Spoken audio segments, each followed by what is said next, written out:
ভোটের হাওয়ায় এই পর্যায়ে যুক্ত হচ্ছেন রংপুর সুশাসনের জন্য নাগরিক সুজনের সভাপতি ফখরুল আনাম বেঞ্জু।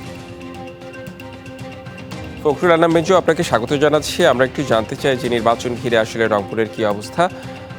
শুরুতেই যে প্রশ্নটি করতে চাই যে জাতীয় পার্টির একটা সময় শক্তিশালী ঘাঁটি ছিল রংপুর, বর্তমান সময় আসলে কেমন দেখছেন? শুভ সন্ধ্যা। ধন্যবাদ আপনাকে এবং যারা দেখছেন এবং শুনছেন সকল শ্রোতা সকলের প্রতি আমার অভিনন্দন রইল।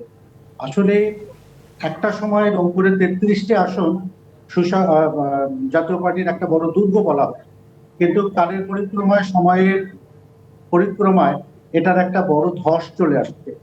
আমার কাছে যেটা মনে হয়েছে বিগত দিন থেকে বর্তমান পর্যন্ত, সেটি হচ্ছে যে জাতীয় পার্টি একটি ইমোশনাল অর্গানাইজেশন বা ইমোশনাল রাজনৈতিক দল। কারণটি হচ্ছে যে এক সময় ছিল এরশাদ একটা বড় ফ্যাক্টর, তার প্রতি একটা ইমোশন ছিল। পরবর্তীতে এরশাদ প্রয়াত হবার পরে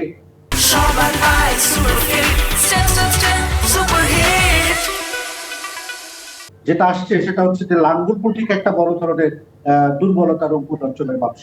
সুতরাং সেই জায়গাটা থেকে সাংগঠনিক ভাবে যে শক্তি অর্জন করা এবং বিগত নির্বাচনগুলো যদি আমরা বিশ্লেষণ করি, তাহলে সেই বিগত নির্বাচনগুলোতে দেখা যাচ্ছে যে জাতীয় পার্টি সবসময় ট্রাম্প কার্ড হিসেবে ব্যবহৃত হয়েছে।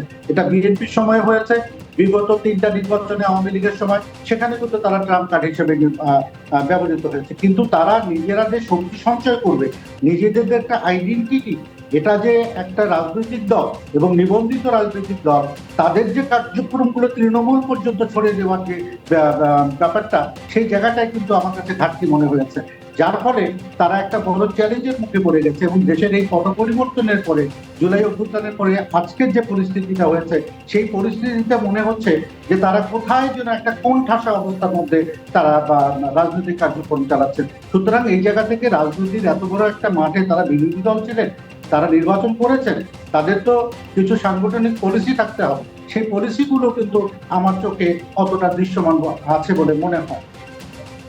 জি, ধন্যবাদ আপনাকে যুক্ত হবার জন্য আমাদের সাথে।